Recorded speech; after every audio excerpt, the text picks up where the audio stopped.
Ao longo deste vídeo vamos fazer uma análise das alterações ao nível do IRS do Orçamento Geral do Estado para o ano 2025.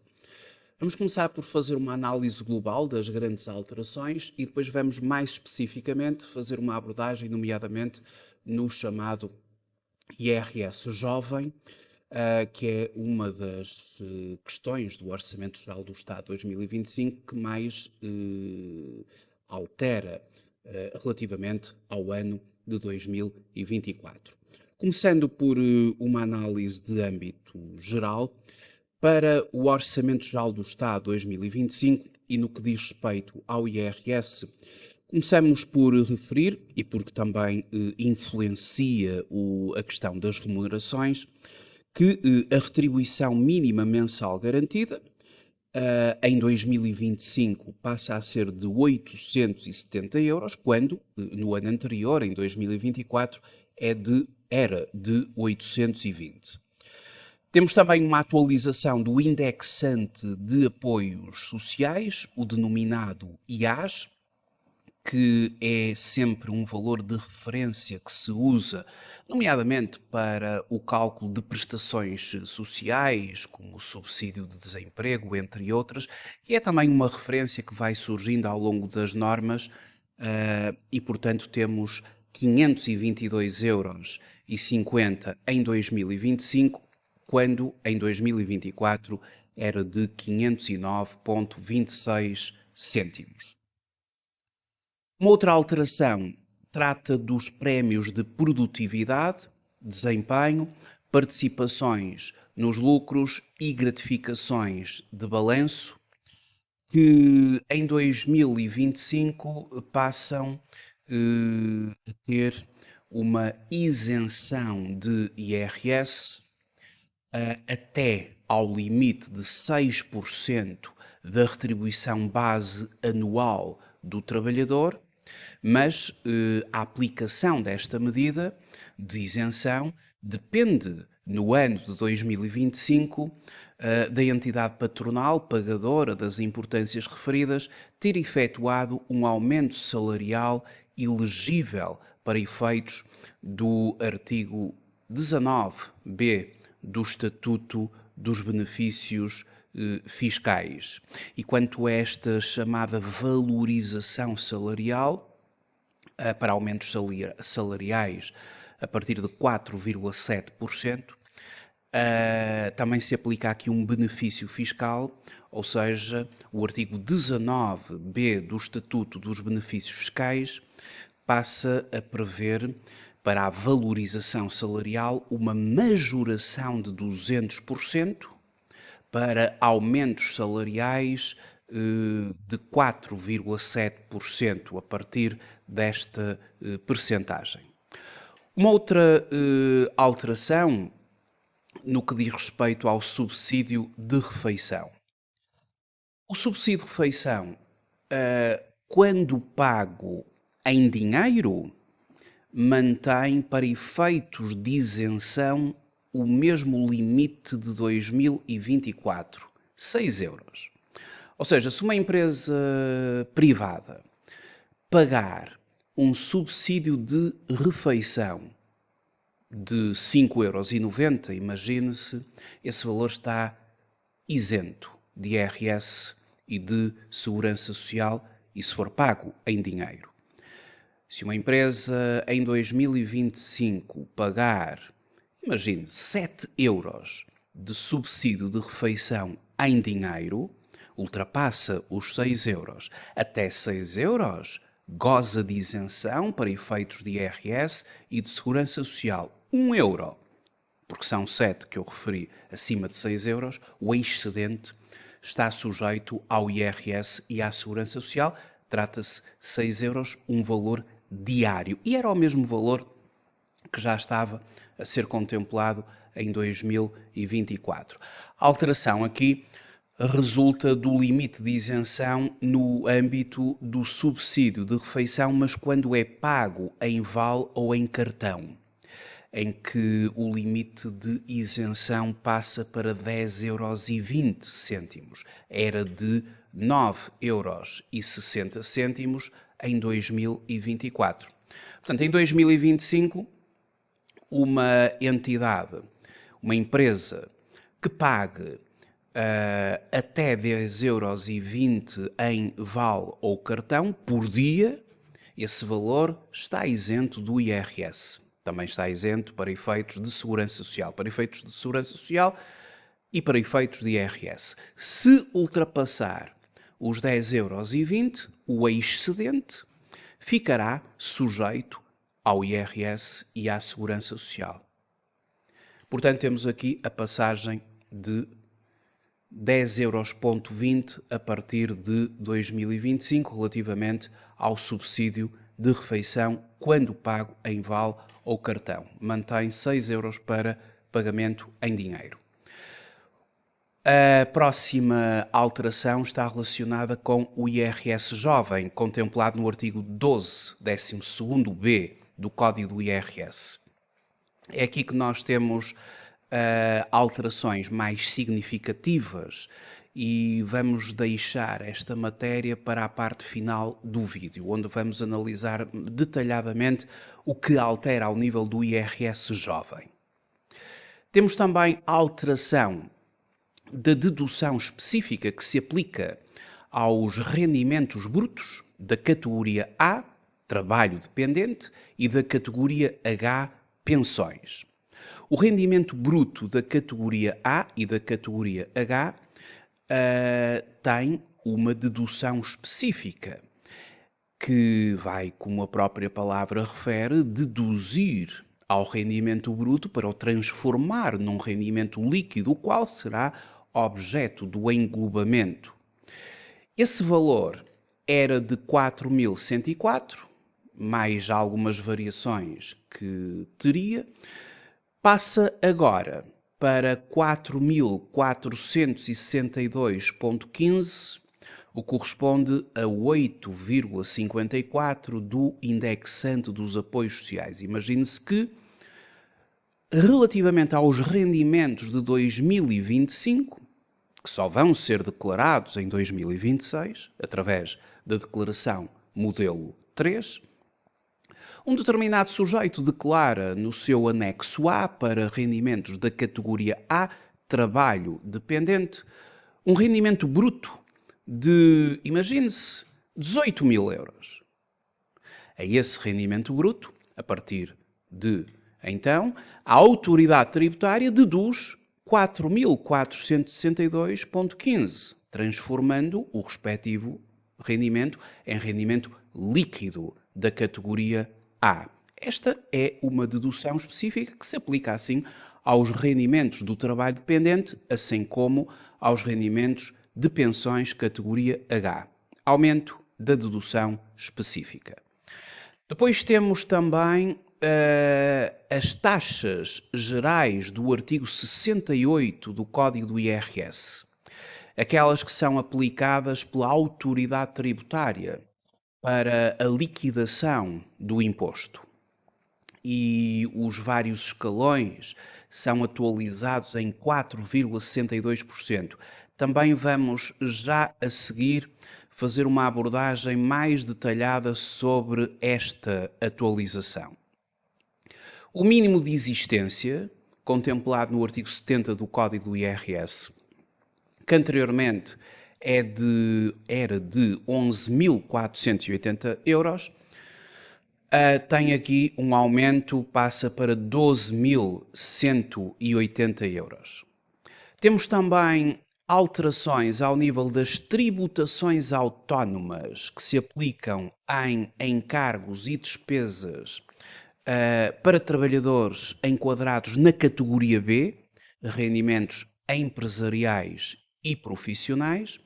Há aqui algumas alterações nas tributações autónomas, nomeadamente no que diz respeito aos encargos com viaturas, em que há um aumento de um limite de 20.000 para 30.000 €. E já vamos também abordar aqui de uma forma mais detalhada estas tributações autónomas, as quais se aplicam praticamente há aqueles sujeitos passivos que possuem uma contabilidade organizada, porque quem tem rendimentos da categoria B e está sujeito ao denominado regime simplificado, não está abrangido pela generalidade das tributações autónomas sobre encargos. Mas já vamos ver isto de uma forma mais detalhada. No âmbito do trabalho suplementar, artigo 99C do Código do IRS, nós sabemos que o trabalho suplementar, assim como o subsídio de férias e o subsídio de Natal, eles fazem uma retenção na fonte autónoma, ou seja, separada. Eu não posso somar o trabalho suplementar aos restantes rendimentos daquele mês e depois sobre a totalidade aplicar a retenção na fonte. Não. O trabalho suplementar faz retenção na fonte autónoma e a taxa de retenção na fonte que se aplica ao trabalho suplementar, ela vai ser dividida por 2 em termos da taxa efetiva que se aplicaria ao respectivo vencimento e metade dessa taxa aplica-se ao trabalho suplementar. E atualmente, a partir de 2025, sem limite de horas, porque anteriormente a redução de 50% da taxa de retenção na fonte aplicava-se após o trabalhador ter feito 100 horas de trabalho suplementar. A partir de agora não há esta limitação e a partir da primeira hora de trabalho suplementar já usufrui de uma redução de 50% da taxa efetiva e, portanto, aplica-se assim, sem limite de horas. Temos também uma alteração à retenção na fonte na categoria B. Isto para aqueles trabalhadores independentes que, no âmbito do código do IRS, façam parte, ou a sua atividade faça parte das atividades previstas na lista do anexo 1, a tabela de atividades ao artigo 151.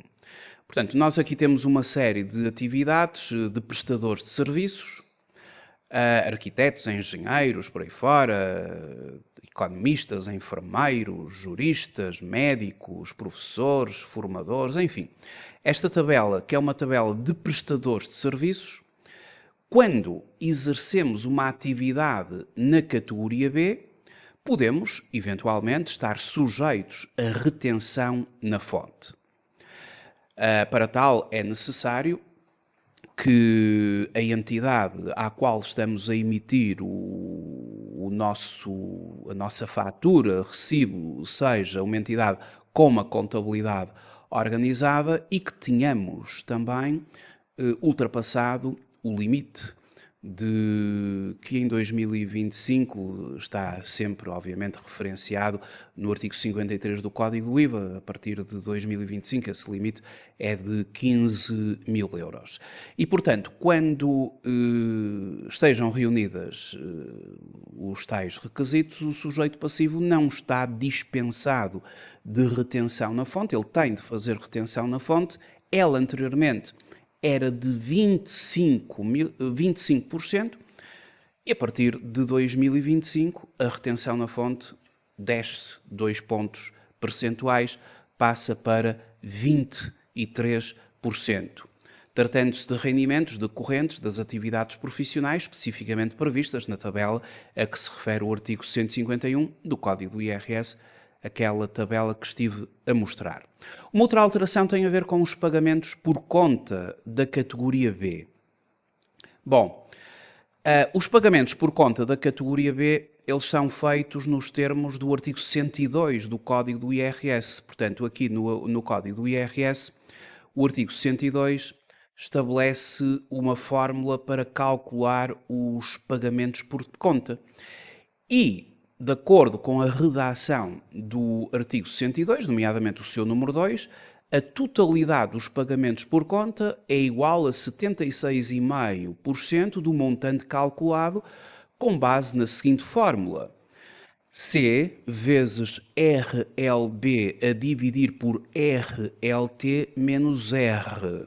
O C seria a coleta do penúltimo ano, líquida das deduções, a que se refere o número 1 do artigo 78. O R são as retenções efetuadas no penúltimo ano sobre rendimentos da categoria B. O RLB é o rendimento líquido positivo do penúltimo ano da categoria B. E o RLT, o rendimento líquido total do penúltimo ano. Esta fórmula, multiplicada por 76,5% e depois dividida por 3, porque teremos 3 prestações de pagamentos por conta, o que altera aqui, com base no Orçamento Geral do Estado para 2025, é esta percentagem que deixa de ser de 76,5% e passa para 65%.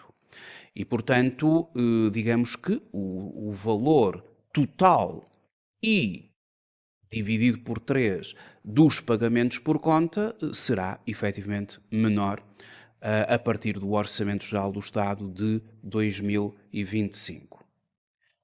Bom, este é o panorama geral das alterações do Orçamento Geral do Estado para 2025. E agora vamos nos focar aqui em algumas delas, nomeadamente o IRS jovem. Vamos falar sobre IRS jovem. Bom, o IRS jovem está contemplado no artigo 12º-B do Código do IRS. Portanto, o artigo 12º-B, Código do IRS, claro que este Código do IRS que nós temos no Portal das Finanças ainda não contempla estas alterações, e também é preciso frisar que as alterações do Orçamento Geral do Estado 2025, quando se tratar de declarações anuais, obrigações declarativas anuais, como por exemplo a declaração modelo 3 e os respectivos anexos, quando nós entregarmos o nosso IRS, o Orçamento Geral do Estado 2025, como se aplica a rendimentos obtidos em 2025, no fundo tem impacto em 2026, quando se entregar essas declarações do IRS. Agora, para as questões mensais, não é? Já tem impacto, porque nós já temos de, por exemplo, aplicar as novas retenções na fonte aos rendimentos obtidos já a partir de 1 de janeiro de 2025 e, por exemplo, naquela questão de metade da taxa, 50% para o trabalho suplementar, isso tem que já ser feito agora, já no início, não é, de 2025. Portanto, o artigo 12º-B do Código do IRS é a isenção de rendimentos das categorias A e B. Portanto, um determinado grupo de indivíduos tem os seus rendimentos da categoria A, trabalho dependente, e da categoria B, empresariais e profissionais, com isenção.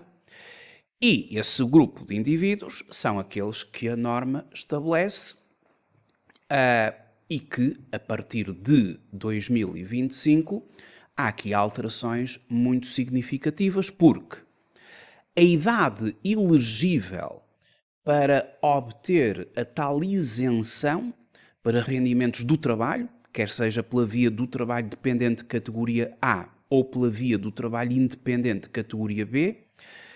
Em 2024 nós tínhamos aqui que as idades eram entre os 18 e os 26 anos em termos gerais e até aos 30 anos, mas para isso era preciso o nível 8 do quadro nacional de qualificações, o doutoramento. A partir de agora, 2025, a idade elegível é até aos 35 anos. E, portanto, esta questão aqui do requisito dos estudos passou ou foi eliminada. Porque em 2024, para ter acesso ao regime do IRS jovem e ficar isento em determinadas percentagens que já vamos ver, o jovem tinha que ter o nível 4, pelo menos, ou superior, do quadro nacional de qualificações. Isso foi eliminado. Portanto, agora a idade elegível é até 35 anos e não está dependente de habilitações. Depois temos a duração do benefício, que, de acordo com o regime antigo, a duração do benefício era de 5 anos após a conclusão do ciclo de estudos, mas agora é de 10 anos da obtenção de rendimentos, porque já não está dependente da conclusão de ciclo de estudos. Quanto à aplicação temporal, no ano 2024 era este regime aplicado no primeiro ano da obtenção de rendimentos após a conclusão do ciclo de estudos e nos 4 anos seguintes pode ser aplicado em anos seguidos ou interpolados desde que a idade máxima do sujeito passivo nunca ultrapasse os 35 anos inclusive, mas a partir de 2025 aplica-se no primeiro ano em que seja exercida a opção e nos 9 anos de obtenção de rendimentos subsequentes em que seja exercida essa opção sem ultrapassar os 35 anos de idade. Não se aplica nos anos sem rendimentos das categorias A e B, retomando a aplicação pelos anos remanescentes, até prefazer 10 anos de gozo de isenção, mas atenção, sem ultrapassar os 35 anos. E quais são as isenções? Bom, aqui também há uma evolução, porque em 2024, o primeiro ano estava completamente isento, 100%. Mas tinha um limite, até 40 vezes o indexante dos apoios sociais. 100% de isenção, mas até 40 vezes o indexante dos apoios sociais. No segundo ano, 75% de isenção, com limite de 30 vezes o indexante. No terceiro e quarto anos, 50% com o limite de 20 vezes o indexante. No quinto ano e último, 25% de isenção, com um limite de 10 vezes o indexante dos apoios sociais. A partir de 2025, no primeiro ano temos uma isenção de 100%, com um limite de 55 vezes o indexante dos apoios sociais. É o limite da isenção. E, portanto, o limite é aumentado para 55 vezes o indexante dos apoios sociais e é sempre mantido ao longo dos 10 anos. No segundo ano, 75% de isenção. Terceiro e quarto anos, igualmente, 75% de isenção. Quinto ano, 50% de isenção. Sexto e sétimo também. E oitavo ao 10º ano, 1/4 de isenção do rendimento, 25%, mas sempre com limite de 55 vezes o indexante dos apoios sociais. O tal indexante dos apoios sociais que ainda há pouco eu referi que em 2025 é de 522,50 e aqui temos um exemplo de utilização do indexante dos apoios sociais. Não é apenas para as prestações sociais, serve de referência, nomeadamente aqui no artigo 12º-B, como limite. Os sujeitos passivos que obtenham estes rendimentos da categoria A e B ou B, não é? Os rendimentos do trabalho, quer pela via dependente, quer independente, o englobamento destes rendimentos é obrigatório e esta utilização ela tem algumas incompatibilidades. Não podem usufruir do regime do IRS jovem, nomeadamente quem usufrui do regime do residente não habitual, do incentivo à investigação para ex-residentes e quem tiver uma situação tributária irregular. Fundamentalmente, estas são as características deste regime, mas falando de uma forma um bocadinho mais detalhada, Portanto, só para percebermos e consolidarmos aqui conhecimentos sobre o regime do IRS jovem, então, quanto à elegibilidade e a duração, em 2025 a elegibilidade é estendida a todos os sujeitos passivos até aos 35 anos de idade, não considerados dependentes. E, portanto, não considerados dependentes têm que entregar a sua declaração de IRS já sozinhos, não é? Ou em agregado familiar, mas nunca com os pais, porque já não são considerados dependentes. Esta mudança elimina os anteriores limites de 18 a 26 anos em geral e de 30 anos para o doutoramento, vigentes no ano anterior. Adicionalmente, o requisito de conclusão do ciclo de estudos de nível 4 ou superior do quadro nacional de qualificações é suprimido e assim o benefício estende-se independentemente dos sujeitos terem ou não terem concluído ciclos de estudo. A duração do benefício é duplicada, passa de 5 para 10 anos de obtenção de rendimentos. A aplicação temporal também sofre alterações significativas. Em 2025, o regime aplica-se no primeiro ano da opção e nos 9 anos subsequentes em que haja rendimentos do trabalho dependente e empresariais e profissionais, categorias A e B, respectivamente, permitindo retomar a aplicação pelos anos remanescentes, em caso de interrupção, sem ultrapassar os 35 anos de idade. Este é o limite.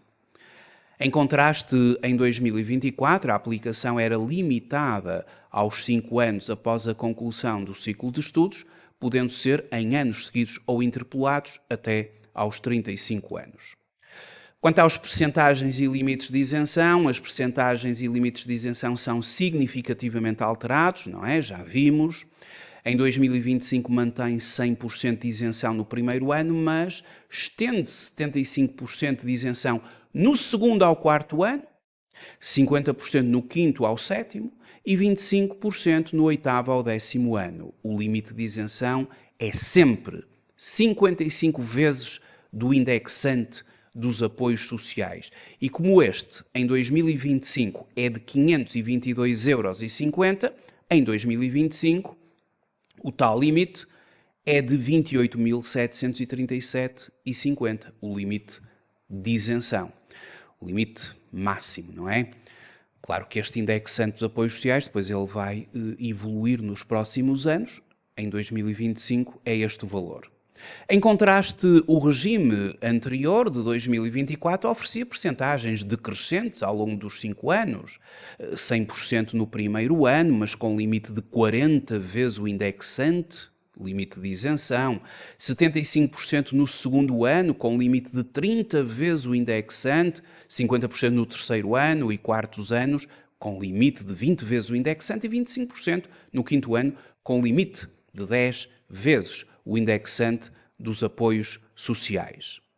A restrição de utilização do benefício a restrição de utilização única do benefício é revogada em 2025 e a comunicação de dados pelas instituições de ensino, claro que é eliminada, porque já não depende de ter um nível de estudos. Introduzem-se novas incompatibilidades e não podem usufruir do respectivo benefício aqueles que são já beneficiários do regime do residente não habitual, do incentivo à investigação científica, do regime de ex-residentes e aqueles com situação tributária irregular. O englobamento destes rendimentos é obrigatório. Portanto, o englobamento obrigatório dos rendimentos isentos é mantido.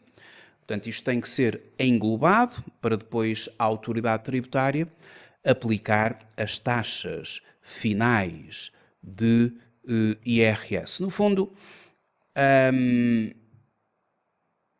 a autoridade tributária vai verificar qual a taxa que se aplica à totalidade do rendimento e depois só aplica essa taxa à parcela sujeita. E, portanto, é assim que funciona em termos de tributação. Em relação às retenções na fonte, para efeitos de retenção na fonte, o artigo 99F do Código do IRS é alterado, eliminando a necessidade de comprovação da conclusão de um ciclo de estudos. Em vez disso, os beneficiários devem informar as entidades devedoras dos rendimentos sobre o ano da obtenção de rendimentos para a aplicação das isenções de IRS. E depois temos uma disposição transitória, que é sempre importante, não é? E uma disposição transitória para 2025 que facilita assim a transição entre regimes, porque há indivíduos que já estão a usufruir do regime. Os sujeitos passivos enquadram-se na percentagem de isenção correspondente ao ano subsequente ao número de anos de obtenção de rendimentos já decorridos, não considerando os anos em que tenham sido considerados dependentes. Esta medida visa, assim, assegurar uma transição, digamos que suave, para aqueles que já estavam a beneficiar do regime anterior. Resumindo e concluindo, vamos só ver aqui só fazer aqui o resumo final do IRS jovem.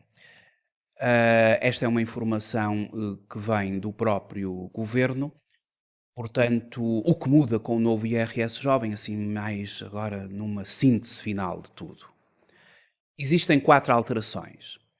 A idade máxima aumenta de 30 para 35 anos, a duração máxima do benefício duplica de 5 para 10 anos, o acesso ao regime deixa de depender do grau de escolaridade, o limite de isenção aumenta cerca de 8.000 euros, ou seja, de 40 vezes o indexante dos apoios sociais para 55 vezes o indexante dos apoios sociais, e estes 55 são mantidos sempre ao longo dos 10 anos.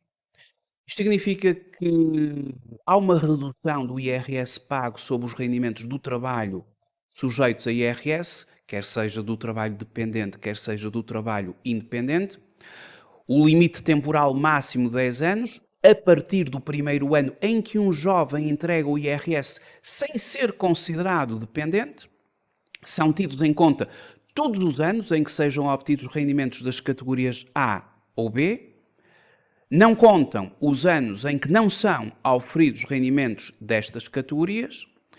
E esta isenção tem como limite 55 vezes o valor do indexante dos apoios sociais, o que é agora, em 2025, cerca de 28.700 euros, e é de 100% no primeiro ano da obtenção dos rendimentos, 75% do segundo ao quarto, 50% de isenção do quinto ao sétimo, 25% de isenção do oitavo ao décimo, sempre com o limite de 55 vezes o indexante dos apoios sociais.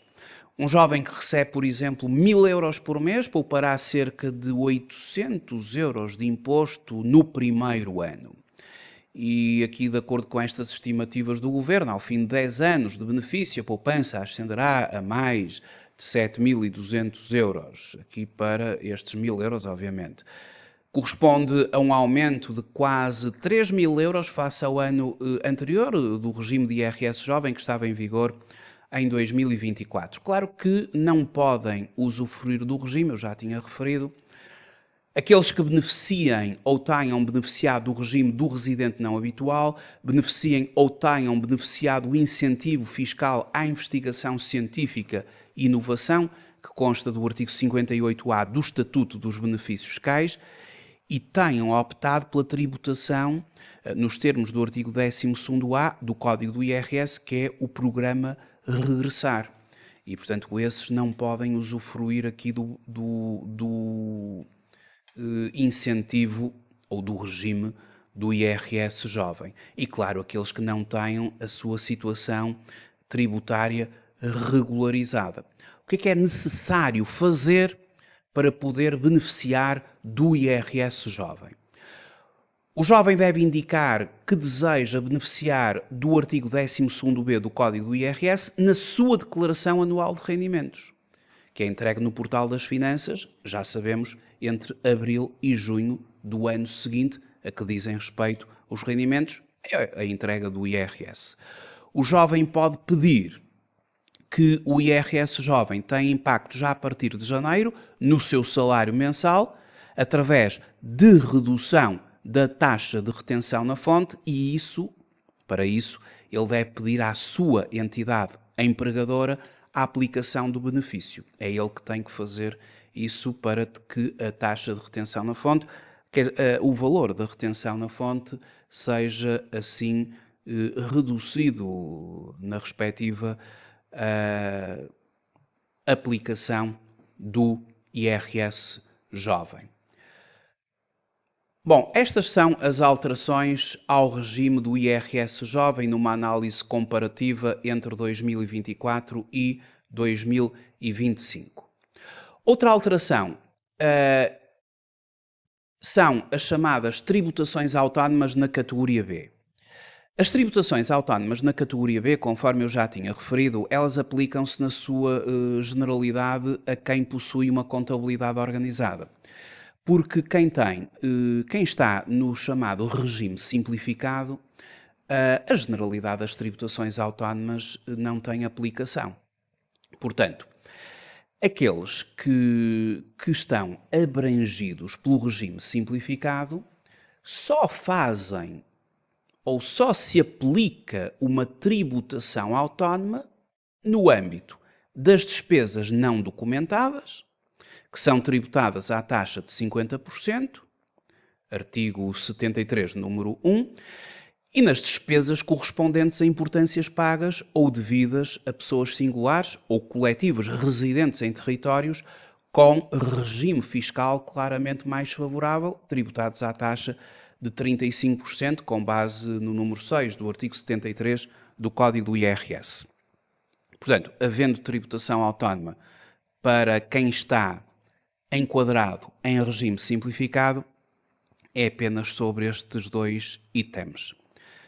Agora, quem possui uma contabilidade organizada, ou porque é obrigado, ou porque assim optou por tal, os sujeitos passivos enquadrados na categoria B e que obedecem ao regime da contabilidade organizada, esses podem vir a estar abrangidos por toda a amplitude de tributações autónomas que está contemplada no artigo 73 do Código do IRS.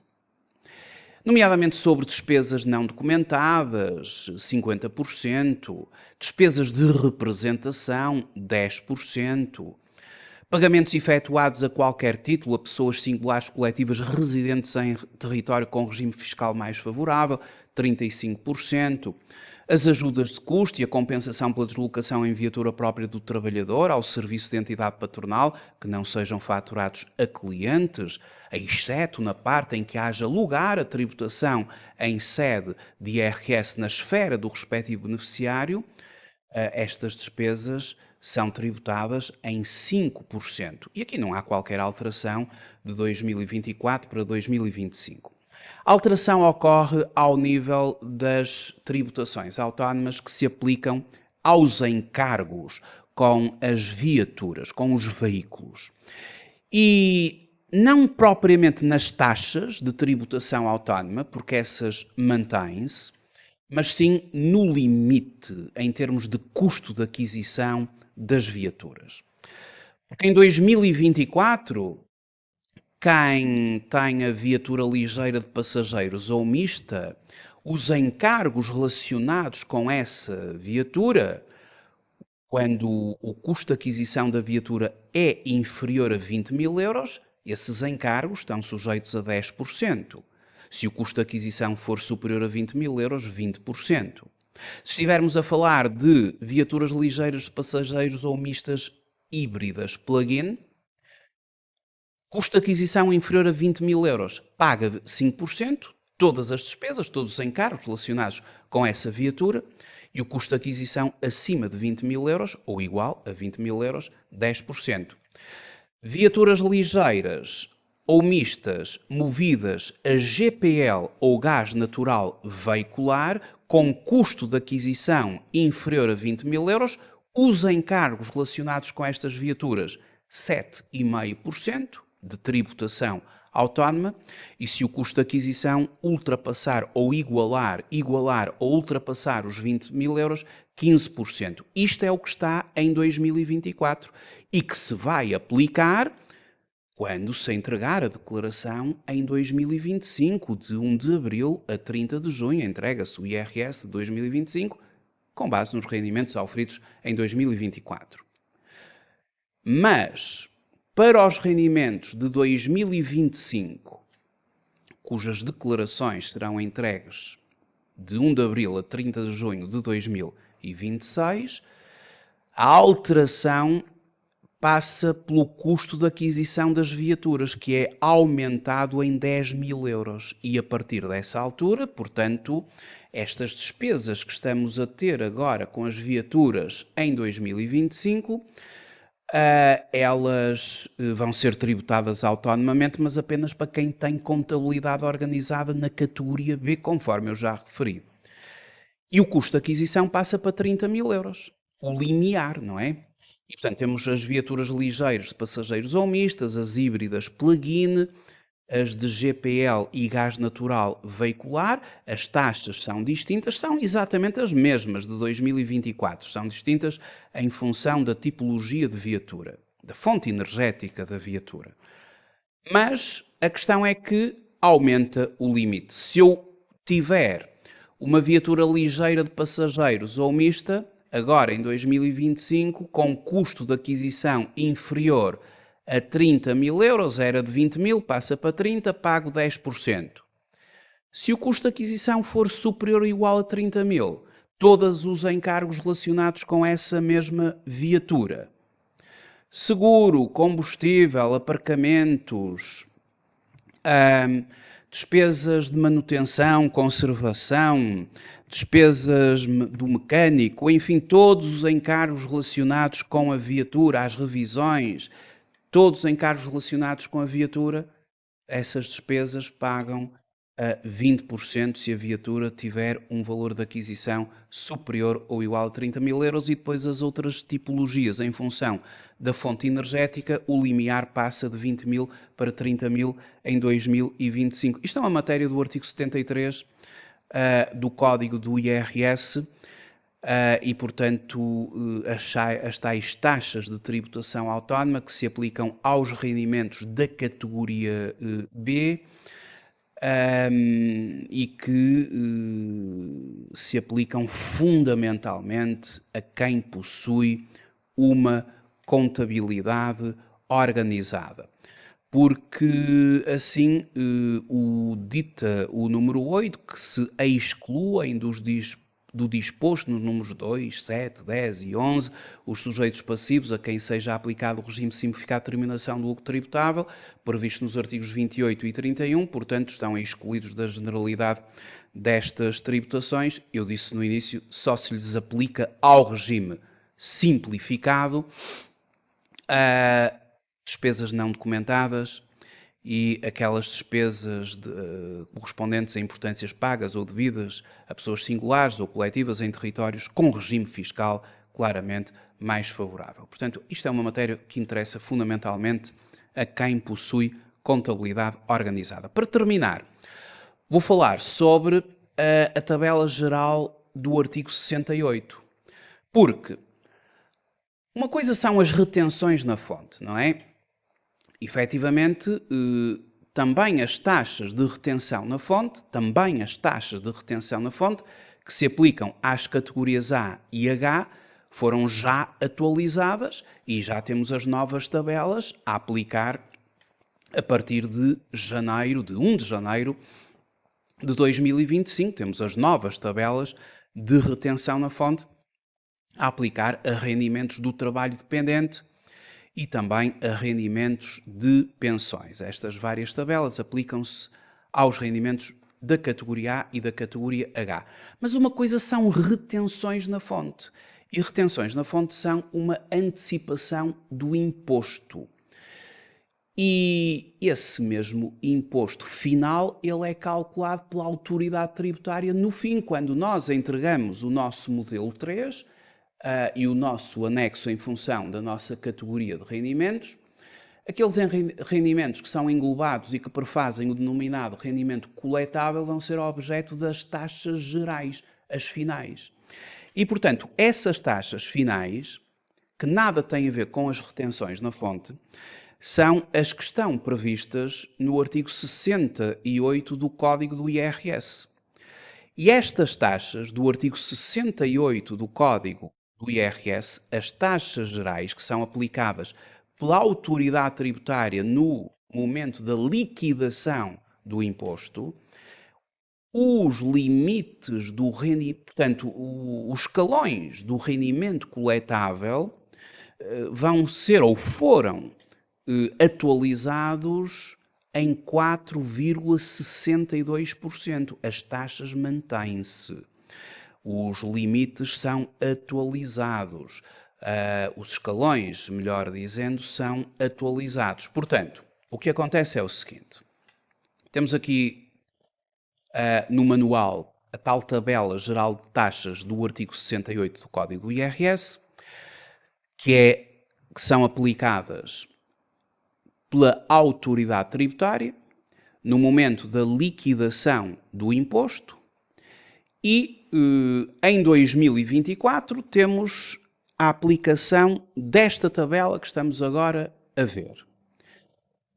Porque a tabela de 2024 vai ser aplicada quando nós, de 1 de abril a 30 de junho, entregarmos o nosso modelo 3, a nossa declaração de IRS.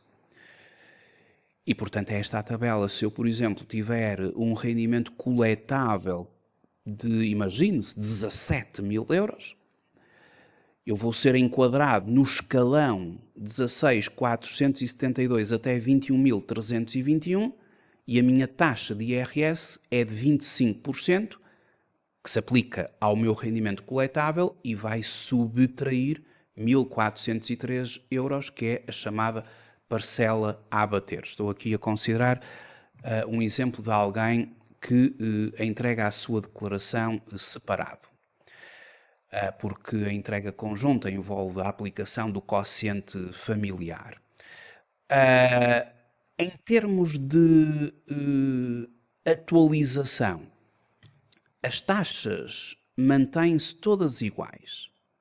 Há um aumento de 4,62% aqui nos padrões do rendimento coletável. Se eu multiplicar 7.703 por 1,0462, eu passo a ter 8.059 e assim sucessivamente, incluindo as próprias parcelas a abater, tem ali uma atualização. Mas a tabela prática das taxas a aplicar aos rendimentos auferidos em 2025, na verdade, só vai ter impacto em 2026, quando entregarmos o IRS de 2025, está bem? Por isso é que é importante prevalecer aqui também o ano 2024, porque o ano 2024 ainda vai ser muito utilizado nas nossas declarações para efeitos, declarações de âmbito anual, não é? Aquelas que se entregam em 2025 de âmbito anual dizem respeito a rendimentos de 2024, quer seja de IRS, quer seja de IRC, e portanto ainda se usa os limites e os padrões de 2024, o orçamento de 2024, portanto não se pense que o Orçamento Geral do Estado de 2025 elimina completamente a aplicação de determinadas questões de 2024. Não. Há aquelas que vão ser aplicadas em 2025 e determinadas situações do Orçamento Geral do Estado de 2025 só se aplicará em 2026. Estamos a exemplificar aqui uma delas, que são as taxas gerais do artigo 68 do Código do IRS. Mas estas taxas são meramente taxas finais, não é? São as taxas finais. Porque quem tem rendimentos do trabalho dependente, quem tem rendimentos de pensões, até a própria categoria B, que faz aquela retenção de 25% que agora passou para 23%, e essa sim já se aplica os 23% já agora em 2025, As retenções na fonte são antecipações, por conta precisamente da aplicação desta tabela final. Porque aquilo que vai ocorrer é o seguinte: a questão que se coloca é porquê que eu tenho o reembolso de IRS e outros têm que pagar IRS, precisamente pela comparação entre as retenções na fonte, que são antecipações por conta do imposto, e as tais taxas finais, as que eu agora mostrei do artigo 68, que são aplicadas pela autoridade tributária. Porque as taxas de retenção na fonte são um adiantamento do imposto, enquanto as taxas gerais determinam o imposto final devido. As retenções na fonte e o imposto final, calculado com base nas taxas gerais do artigo 68, nem sempre coincidem, não é? Claro que não. Por isso, quando o total das retenções na fonte efetuadas ao longo do ano é superior ao imposto efetivamente devido, calculado na liquidação anual através da aplicação das taxas gerais, o contribuinte terá direito a um reembolso do valor excedente. Por isso é que existe o tal IRS a receber. Mas, por outro lado, se as retenções na fonte forem inferiores ao imposto devido, o contribuinte terá de pagar a diferença a quando da entrega da declaração anual do IRS.